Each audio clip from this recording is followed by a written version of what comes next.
The Hyperion sat in the hidden underground hangar, looking deceptively ordinary. From the outside, it resembled standard Earth military vessels, sleek, but clearly behind alien technology by several centuries. This was exactly as planned. Captain. Eric Mason walked along its hull, running his hand over the smooth metal surface. She doesn't look like much, he said. Dr. Allison Wright smiled. That's the point. The real magic is inside. The bay doors opened and a group of confused-looking officers entered, led by Admiral Powell. They had been pulled from various posts around the solar system, told only that they were selected for a special mission. Ladies and gentlemen, Admiral, Powell announced, meet your new home for the next month. This is the Hyperion. Lieutenant Olivia Reeves stepped forward, her sharp eyes taking in every detail of the ship. As Earth's top navigation specialist, she had mapped routes through asteroid fields that other pilots deemed suicidal. Sir, with all respect, this vessel can't compete with alien ships. Their navigation systems are generations ahead of ours. That's what they think, Admiral Powell replied. Captain Mason will brief you on the real mission. Inside the ship, the selected crew members gathered in what appeared to be a standard briefing room. None of them knew each other, but all had stellar records. Chief Engineer Sam Blackwood, a burly man with calloused hands and 20 years of experience building experimental engines, studied the room's layout. Standard configuration, nothing special that I can see. Beside him, Security Chief Alan Parker remained silent, his military posture perfect even while seated. He had served in Earth's Special Forces for 15 years before this assignment. Dr. Lisa Martinez, a theoretical physicist whose papers on multidimensional mathematics had caught Allison's attention years ago, looked the most concerned. Admiral, why pull us from our regular duties for what seems like a suicide mission? The aliens will laugh at this ship. That's exactly what we want them to think, Captain Mason said, entering the room. He pressed a panel on the wall, and the ordinary briefing room transformed. The walls became transparent, revealing the true bridge of the Hyperion, a space filled with technology unlike anything they had seen before. What you're looking at doesn't exist, according to official records, Mason explained. And what I'm about to tell you doesn't leave this room. Over the next hour, Dr. Wright explained the seventh dimensional drive. She used simple terms even as she described physics that defied conventional understanding. Normal space has 3 dimensions: up-down, left-right, forward-backward. Add time as the 4th dimension. What we've discovered is a way to access higher dimensions beyond these 4. She displayed a hologram showing the drive mechanism at the center of the ship. This doesn't push the ship through space like regular engines. Instead, it folds higher dimensions, creating a direct pathway between 2 points. Like a wormhole? Asked Lieutenant Reeves. No, much more advanced, Dr. Wright replied.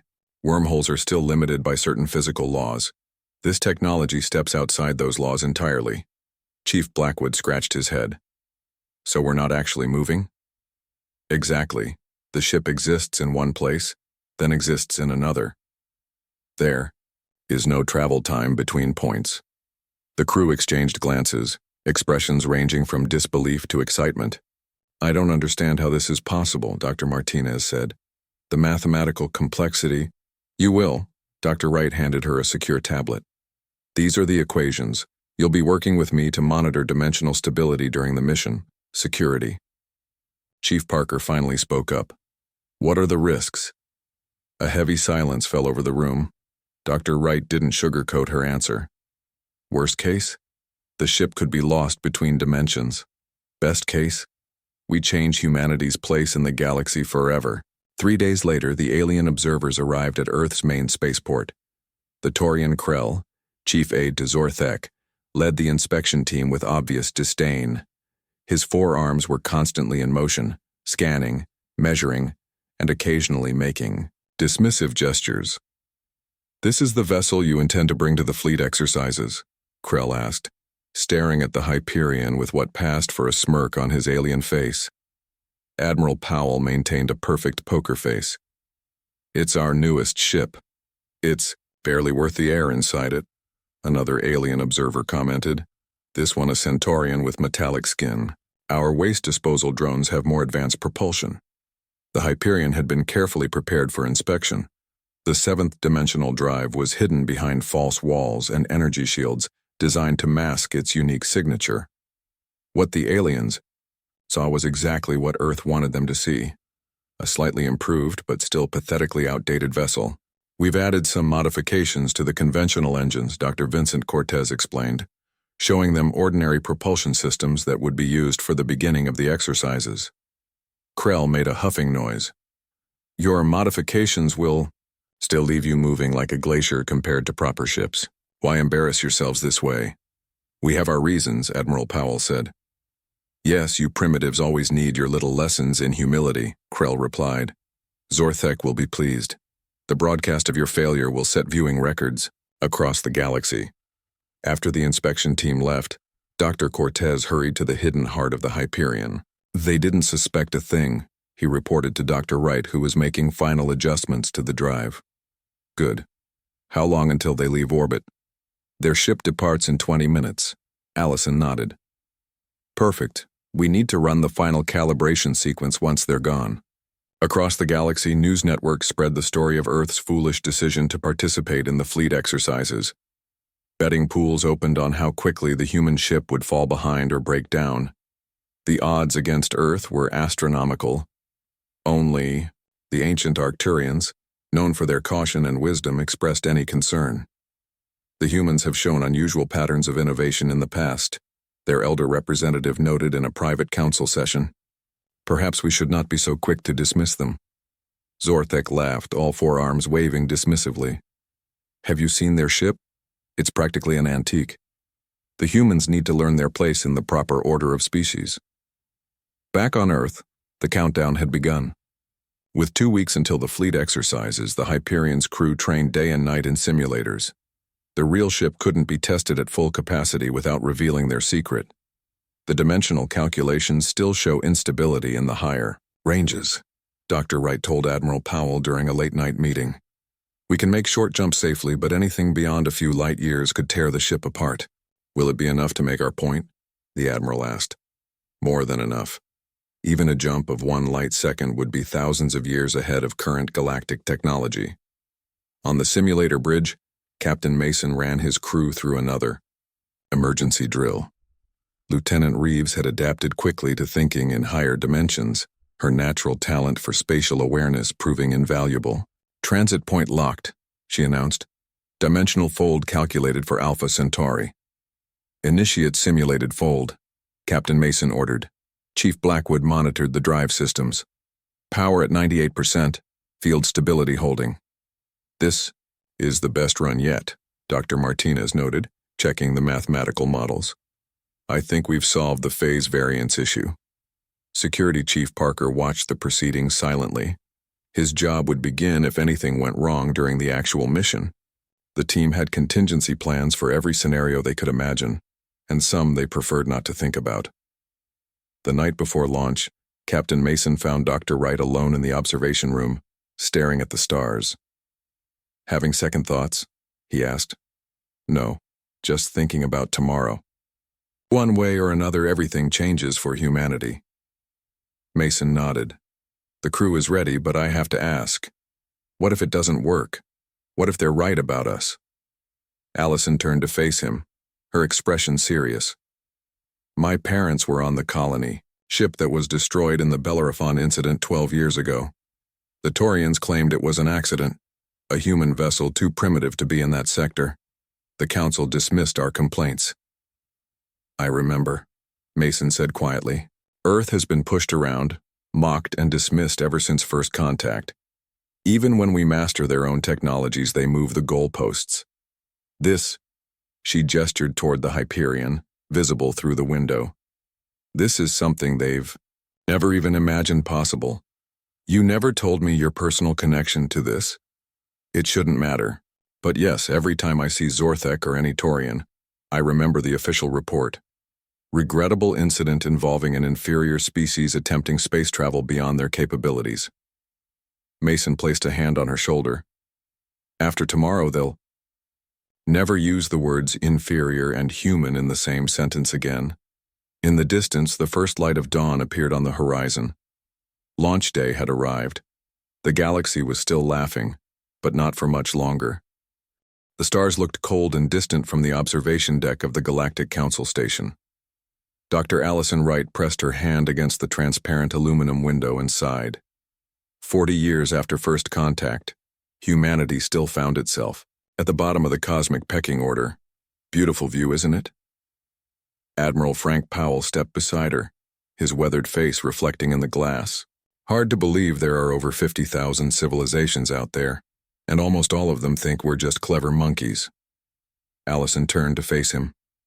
Not for much longer, Admiral. The Galactic Summit was entering its third day. Earth's delegation occupied the smallest quarters in the diplomatic wing of Centauri Prime Station.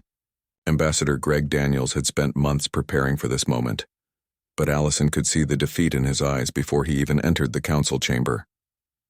They won't take us seriously, Greg muttered, straightening his formal diplomatic uniform. Not while we're stuck with engines that barely break 5 times light speed. Admiral Powell clasped the ambassador's shoulder. Just stick to the script. Ask for the expanded trading rights, nothing more. Let them laugh. We only need a few more months. The council chamber buzzed with activity. Representatives from hundreds of worlds filled the tiered seating. Some appeared almost human, while others defied description. Masses of tentacles, crystalline structures, or clouds of luminescent gas contained in hovering orbs. Earth's delegation took their place at one of the smallest podiums near the back. High above, the Tarian representative Zorthek dominated the central platform. His massive, bull-like form loomed over the proceedings. 8 feet tall, with dark, blue skin and 4 arms, he commanded attention with every word. The honorable representative from Earth wishes to address the council, announced the automated translator system. A hush fell over the chamber, followed by unmistakable tittering and clicks of amusement from various species. Greg stepped forward, his voice steady despite the mockery. Honorable representatives of the Galactic Council, Earth, thanks you for this opportunity to speak. As an emerging spacefaring civilization, we formally request expanded trading rights within the Orion sector.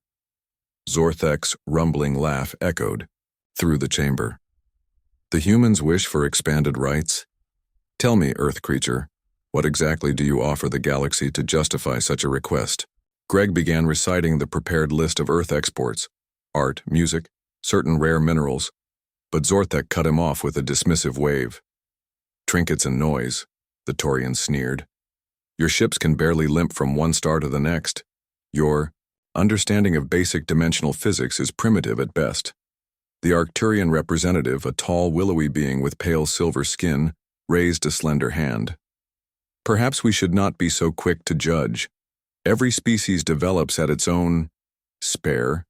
Us your eternal patience, Arcturian, Zorthek interrupted. Humans have had 40 years of access to galactic knowledge, and what have they achieved? Their fastest ships would lose a race to a Centaurian cargo hauler. Laughter rippled through the chamber.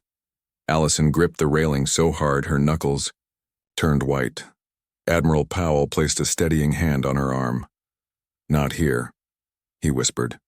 Not now. Zorthek was far from finished. Perhaps the humans need a practical demonstration of their place in the order of things. The Taurian's 4 arms spread wide in a theatrical gesture. The annual fleet exercises begin in 30 days. I formally invite Earth to participate with their finest vessel. The chamber erupted in undisguised laughter. Several species didn't even try to hide their amusement. A floating gas-filled entity actually changed colors from green to purple in what their species considered hysterical mirth. Greg looked back at Admiral Powell, who gave a slight nod. We accept your invitation, the ambassador said. The laughter grew louder. Excellent, Zorthek boomed. We shall all enjoy the entertainment.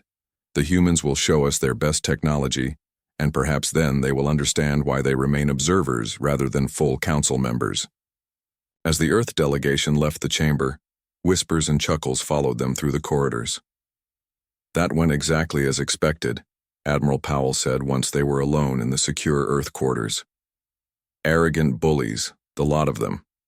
Greg collapsed into a chair. Did we just commit to sending an Earthship to be humiliated in front of the entire galaxy? Yes, Allison said, a small smile playing at her lips. But not the ship they're expecting. Deep beneath the Rocky Mountains in a facility that didn't officially exist, Dr. Vincent Cortez made final adjustments to the most important piece of technology ever developed on Earth. Power tolerance is stable at 93%, he said, not looking up from his holographic display. Better than yesterday. The chamber housing the experimental drive took up most of the underground facility. What appeared to be a swirling mass of light and shadow occupied the center, contained within multiple fields of force. Occasionally, parts of the mass seemed to disappear, only to reappear elsewhere within the containment area. 93 isn't good enough, Allison replied as she entered the lab, still wearing her formal diplomatic attire from the council meeting. We need 100% stability before installation. Vincent rubbed his tired eyes. The math says that's impossible. There will always be quantum fluctuations when dealing with higher dimensions. The math also said this entire project was impossible. Yet here we are. Allison gestured toward the swirling mass. Project Hyperion is happening, Vincent. And we just got our deadline moved up. Admiral Powell entered the lab with Captain Eric Mason at his side. The captain's eyes widened at the sight of the dimensional drive. Though he had been briefed extensively, seeing it in person left him speechless. That's it? Eric finally managed. That's the drive that's going to change everything? That's it, Allison confirmed. 15 years of work, the seventh dimensional drive. While the aliens were laughing at our public research into conventional propulsion, we were quietly taking a different approach. How did we even conceive of this? Eric asked, circling the containment area. No other species in the galaxy has anything like it. Admiral Powell's expression darkened. That's need to know, Captain. For now, just understand that humanity took a path no one else considered. Vincent brought up a new display showing a sleek spacecraft. This is your ship, Captain. On the outside, it looks like a standard Earth vessel. Nothing to raise alien suspicions, but inside is the key to changing humanity's place in the galaxy. Allison finished. Eric studied the design. When do I meet my crew? They're being assembled now, Admiral Powell said. The best Earth has to offer. They think they're here for a training exercise. Only you and your first officer will know the full truth until we're ready to launch. Allison led them to another section of the lab, where a simulator had been constructed. The interior matched the bridge of the vessel in the display. The principles are simple even if the physics aren't, she explained. Every point in space connects through higher dimensions. Conventional ships push against three-dimensional space to move. We're going to step outside of it altogether. How fast will we go? Eric asked. Allison smiled. That's the wrong question, Captain. You won't go anywhere in the traditional sense. When the drive activates, you'll simply be elsewhere. Instantly. Eric's eyes widened. Teleportation? Not exactly. More like dimensional folding. The ship creates a bubble of seventh dimensional space, steps outside our universe, and re-enters at any coordinates you choose. Admiral Powell checked his secure communicator. The alien observers will arrive in 3 days. They'll want to inspect our primitive vessel before the fleet exercises. Will the drive be ready? Eric asked. Vincent and Allison exchanged glances. It has to be, she replied. The galaxy had its laugh at our expense today. In 30 days, nobody will be laughing anymore. As they spoke, a small alert appeared on one of Vincent's monitors. The containment field had just achieved 95% stability, a new record. Maybe the impossible just needs the right motivation, Vincent said quietly. Admiral Powell looked at each of them in turn. What we're about to do will change the course of human history. The aliens think we're bringing a ship to a race. They don't realize we're bringing a revolution. Outside the secret facility, snow fell gently on the mountains. Up in the night, sky, stars twinkled coldly. In those distant points of light, thousands of alien civilizations continued their daily lives, none suspecting that the cosmic order was about to be turned upside down by the clever monkeys of Earth. Launch day arrived with clear skies over Earth's main spaceport. The Hyperion sat on the launch pad, looking ordinary and unimpressive compared to the alien vessels already in orbit. News drones circled the area, broadcasting the event to trillions of viewers across the galaxy. "Final systems check," Captain Eric Mason said from the command chair. Lieutenant Olivia Reeves ran her hands over the navigation controls. "Conventional engines ready, course plotted for orbital insertion. Engineering reports all systems nominal," Chief Engineer Sam Blackwood announced from his station. "The special package is secure and dormant." Dr. Allison Wright and Dr. Lisa Martinez monitored the hidden seventh-dimensional drive from a shielded compartment deep within the ship. The swirling, massive energy remained stable at 99%, better than they had hoped for. "Remember," Admiral Powell said over the secure channel from Mission Control, "maintain the illusion until you receive the code phrase. Let them think they know exactly what they're seeing." "Understood, Admiral," Captain Mason replied. "We're ready to put on a show." The countdown reached 0, and the Hyperion lifted off using standard chemical rockets, technology that had barely changed in 200 years. The alien observers watching from orbit made no effort to hide their amusement. "Look at the exhaust pattern," Krell commented to his fellow observers. "So inefficient. They're burning fuel like primitives." The Hyperion reached orbit in 12 minutes, a glacial pace by galactic standards. Modern alien ships could break planetary gravity in seconds. "Earth vessel Hyperion has achieved stable orbit," Mission Control announced. "Proceed to the rendezvous point for the beginning of fleet exercises." Waiting at the rendezvous point were 20 ships representing the most advanced civilizations in the galaxy.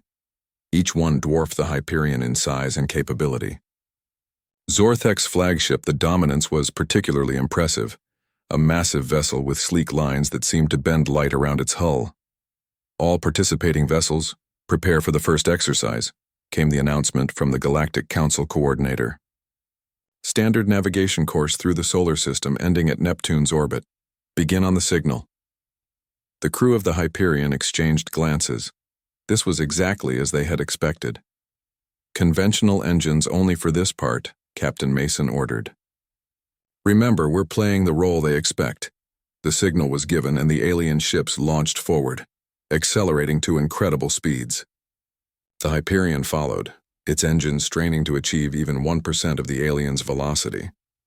By the time the Earth ship reached Mars orbit, the alien vessels were already passing Neptune. Laughter and mocking commentary filled the communication channels. "Perhaps the humans should have brought a faster ship." Zorthek's voice boomed across all frequencies. "At this rate, they might finish the course in a few Earth days." Security Chief Alan Parker frowned at his console. "They're not even trying to hide their contempt." "Good," Captain Mason replied. "The more they underestimate us, the more powerful the demonstration will be." The second exercise involved defensive maneuvers against simulated attacks. Once again, the alien ships performed flawlessly, their advanced shields and propulsion systems allowing them to avoid every simulated weapon with ease. When the Hyperion's turn came, its conventional engines struggled to change course quickly enough. The simulation declared the Earth ship destroyed 15 seconds into the exercise. "What a disappointment," Krell announced over the open channel. "Though exactly what we expected from such a primitive species." The exercises continued for hours. Each demonstration further confirmed what the galaxy already believed, that humans were hopelessly outclassed and barely belonged in space. By the final exercise, even the most sympathetic alien observers had lost interest in the Hyperion's struggles. The Earth ship had fallen behind in every test, failed every challenge, and provided nothing but confirmation of humanity's inferior status. "For the final exercise," announced the Council coordinator, "all ships will participate in a simulated fleet battle. Vessels will be divided into 2 teams. Unsurprisingly, no one chose the Hyperion for their team. The Earth ship was designated as a neutral target, essentially an obstacle for the real competitors to navigate around. As the simulated battle began, alien vessels darted across space at incredible speeds, firing harmless but precisely targeted, energy pulses to register hits on opposing ships. Their movements were beautiful and terrifying, a dance of power and technology that humans could only dream of matching. The Hyperion drifted at the edge of the battle zone, ignored by all participants. "Admiral Powell is on secure channel, Captain," Lieutenant Reeves reported. Mason activated the private communication line. "Go ahead, Admiral. The President has given authorization. You may proceed with Prometheus Protocol at your discretion, Captain." Mason took a deep breath and looked around at his crew. This was the moment everything would change. "Send the signal to Dr. Wright. Tell her to begin activation sequence." Deep within the Hyperion, Allison and Lisa started the careful process of bringing the seventh dimensional drive online. The swirling mass of energy began to pulse with new intensity. "Power levels rising," Dr. Martinez reported. "Field stability at 99.5%. Allison's fingers danced across the control surface. "Beginning dimensional boundary identification. Mapping higher planes now." On the bridge, Captain Mason opened a channel to the crew. "All personnel, secure for dimensional transition." This is not a drill. The alien vessels continued their mock battle, oblivious to what was happening aboard the Earthship.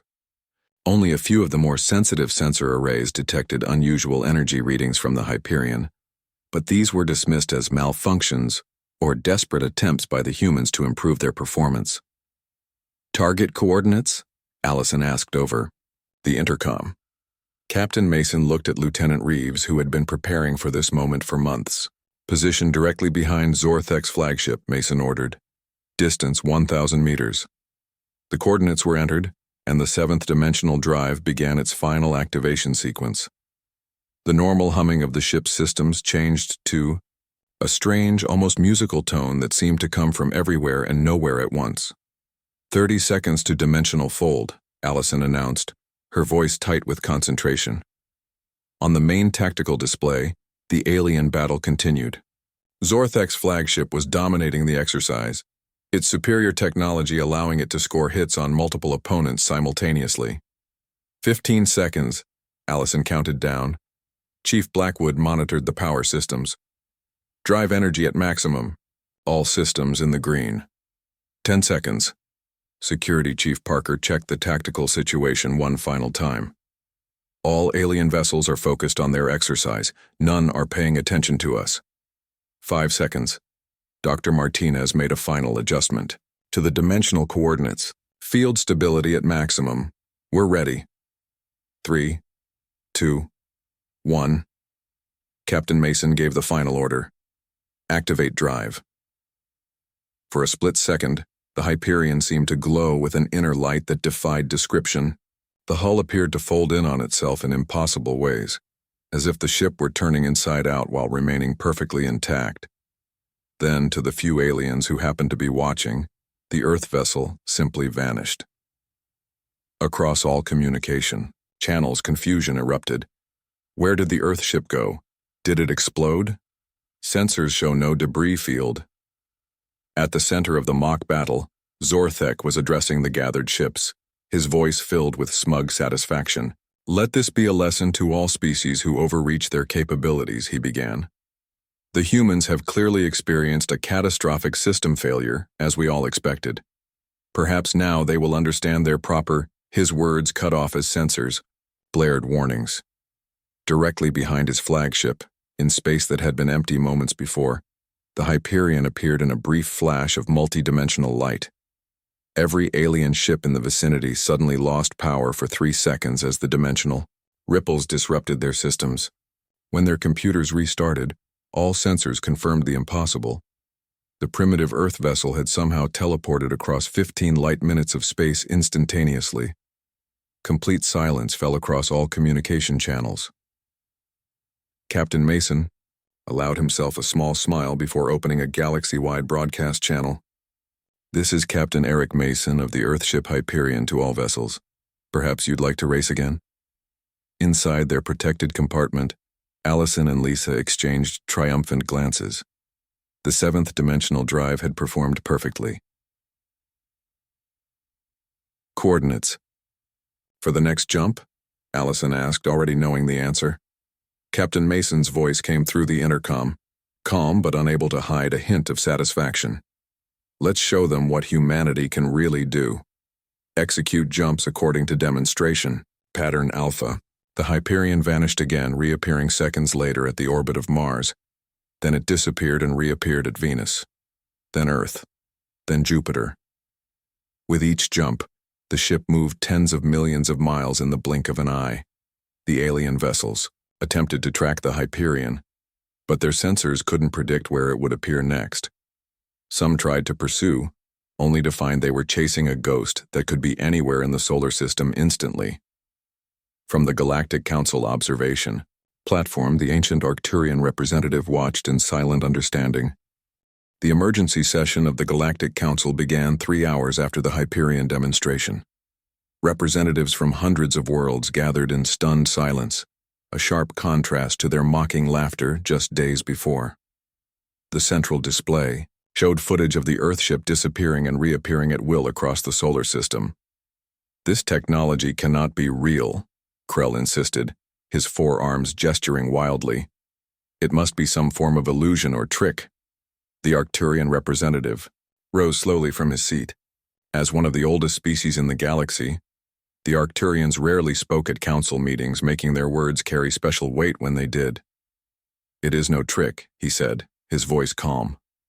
The humans have achieved what many thought impossible: true dimensional manipulation. Zorthek had lost much of his usual bluster. Even if this is real, they are still primitives who stumbled upon advanced technology. They cannot possibly understand the forces they are playing with. The council chamber doors opened, and Admiral Frank Powell entered with Dr. Allison Wright at his side. The human delegation no longer occupied the small back podium. Instead, they were directed to the central platform, a position of honor usually reserved for the most powerful species. Representatives of the Galactic Council, Admiral Powell began. For 40 years, humanity has been treated as a curiosity at best, a nuisance at worst. Today that changes. Dr. Wright activated a holographic display showing simplified schematics of the seventh dimensional drive. What you witnessed was the first public demonstration of humanity's dimensional drive technology. It does not move through space in the conventional sense. It manipulates higher dimensions to relocate instantaneously. The chamber erupted in questions and demands for explanations. Some representatives called for immediate sharing of the technology, while others warned of catastrophic risks. A few even suggested the humans should be contained before they destabilized. The Galactic Order. Admiral Powell raised his hand for silence. Earth has no intention of disrupting peace in the galaxy. However, we will no longer accept second-class status. We request immediate recognition as a full member of the Galactic Council, with all associated rights and privileges. The vote that followed was nearly unanimous. Even Zorthek, after a long moment of visible internal struggle, raised his hand in agreement.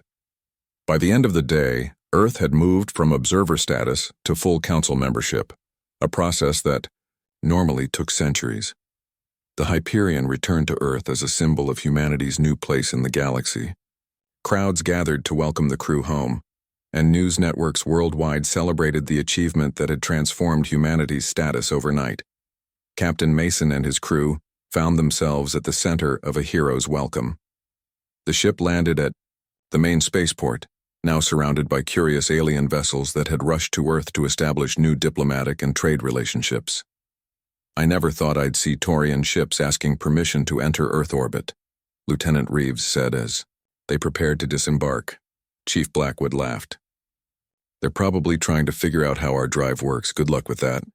Inside a private briefing room at Earth Defense Headquarters, Admiral Powell met with the returning crew. The mood was victorious but tempered with the knowledge that everything had changed. The President sends her congratulations, the Admiral began.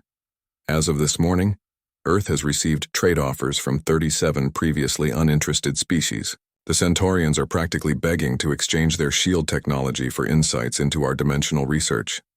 And Zorthek? Captain Mason asked. Recalled to his homeworld in disgrace, the Taurian hegemony has sent a formal apology for his inappropriate conduct toward an advanced civilization. Dr. Wright studied the data on her tablet.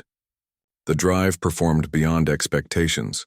We've proven that dimensional travel is not only possible but practical. Admiral Powell's expression grew serious.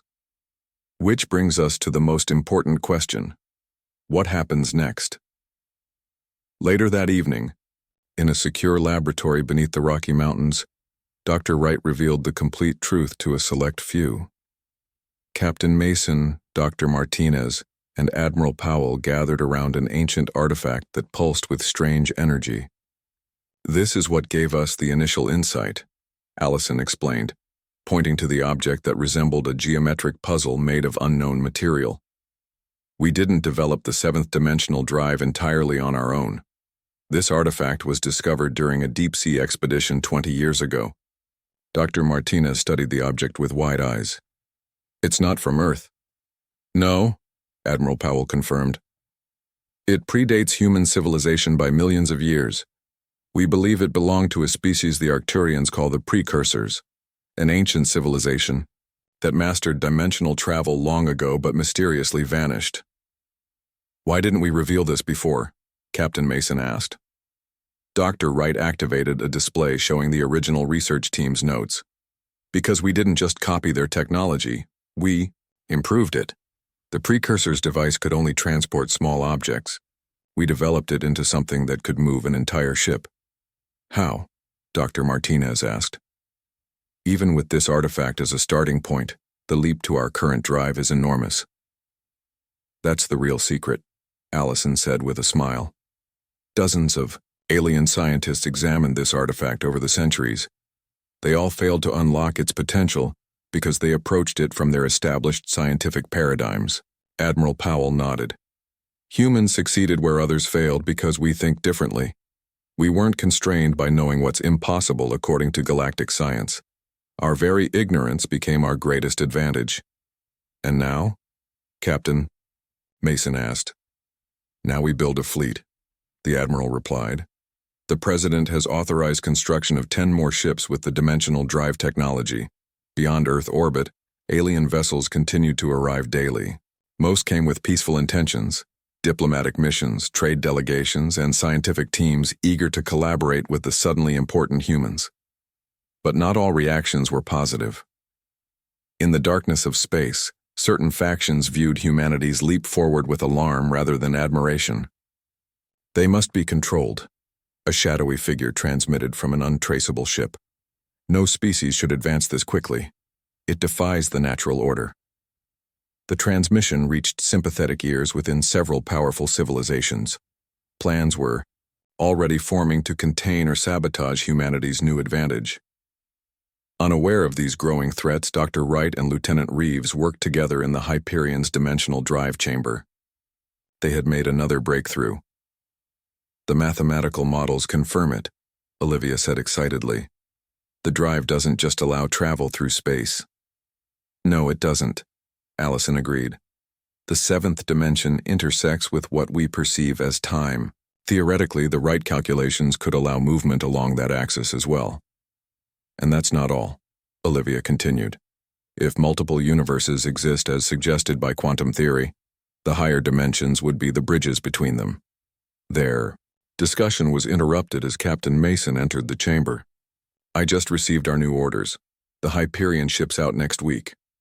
Where to? Allison asked. The edge of known space. The Arcturians have shared coordinates for what they believe might be another precursor site. They've invited us to investigate. Together, as equals. Allison smiled. We've come a long way from being the galaxy's joke. Eric nodded. They laughed at us yesterday, they fear us today. But tomorrow? Tomorrow we show them something greater, Allison finished. From the observation deck, the three of them looked out at Earth below. Alien ships now orbited alongside human vessels, a sight unimaginable just days ago. The planet seemed smaller, somehow, no longer humanity's only home but the starting point for an adventure that was just beginning. In orbit above, the Hyperion waited for its next journey. The ship that had changed everything now represented humanity's future, not just as participants in the galactic community, but as pioneers of a new understanding of the universe itself. The ancient Arcturian representative, watching from his Vessel spoke quietly to his aide. They have taken their first steps. Whether they become destroyers or guardians remains to be seen. And if they become destroyers? The aide asked. The Arcturian's expression was unreadable. Then perhaps the precursors were right to leave this dimension behind. As night fell over, Earth Dr. Wright made her way back to the Hyperion. Tomorrow would bring diplomatic meetings, technical discussions, and the 1,000 details of humanity's new reality.